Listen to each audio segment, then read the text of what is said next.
All right, so let's talk about what college really costs. I like to think of college costs like an iceberg. The part everyone sees, tuition and fees, is just the tip. But there's a whole lot more lurking beneath the surface that can sink your financial ship if you're not prepared. So, when most families think about college costs, they focus almost exclusively on tuition. I can't tell you how many times I've heard parents say the tuition of state university is $15,000, so that's what we need to save.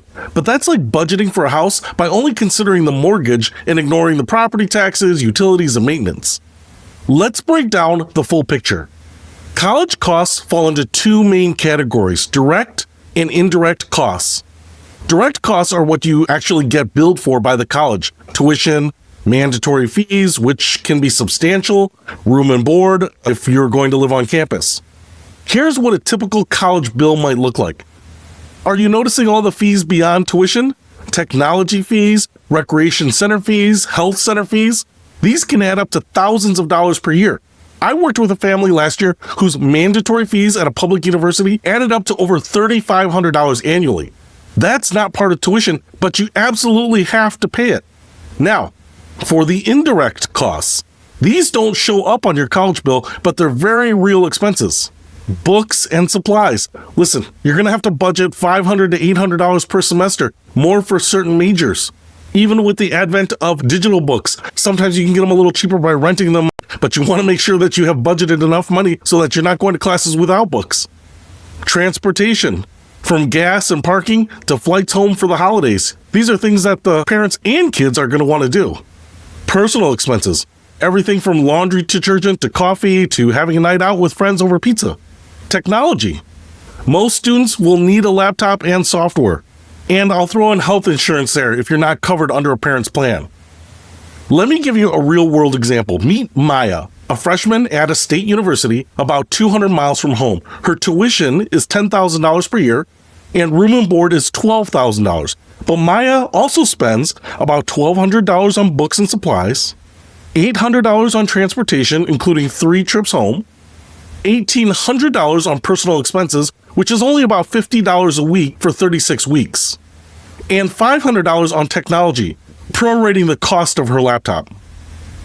That's an additional $4,300 beyond what shows up on our college bill, and that's actually on the conservative side.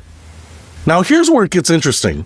The total cost of attendance, direct plus indirect costs, is what financial aid is based on, not just tuition.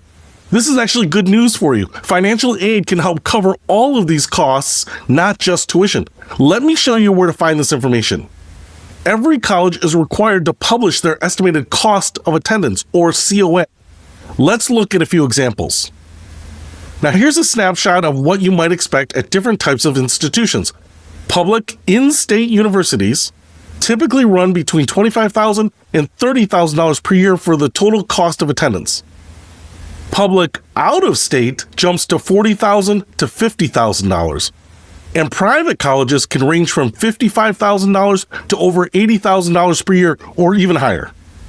But, and this is crucial, almost nobody pays the full sticker price, which brings me to one of the most important concepts in college financing: the difference between the sticker price and the net price. All right, the sticker price is the published total cost. The net price is what you'll actually pay after grants and scholarships are applied. It's like the difference between the MSRP on a car and what you'll actually negotiate to pay. Check this out. School A has a sticker price of $50,000, but offers a $30,000 scholarship. School B costs $30,000, but only offers a $10,000 scholarship. Both end up costing your family $20,000 out of pocket. This is why focusing solely on low tuition schools can actually cost you money. I worked with a student named Jason who was set on going to the state university because the tuition was lower than the private colleges he was considering. But when the financial aid offers came in, that expensive private college ended up costing his family $5,000 less per year because of their generous scholarship program. I've created a worksheet to help you estimate and compare total costs across different schools. It'll be available for download so that you can print it out and use it.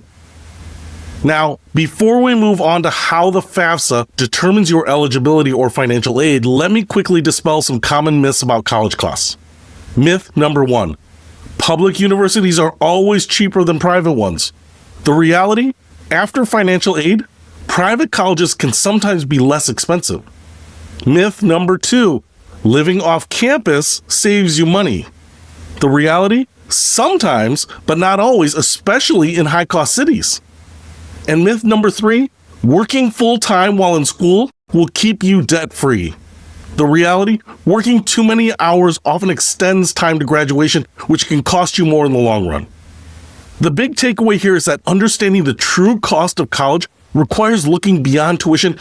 The most expensive school on paper might end up being the most affordable after financial aid, and being strategic about where you apply.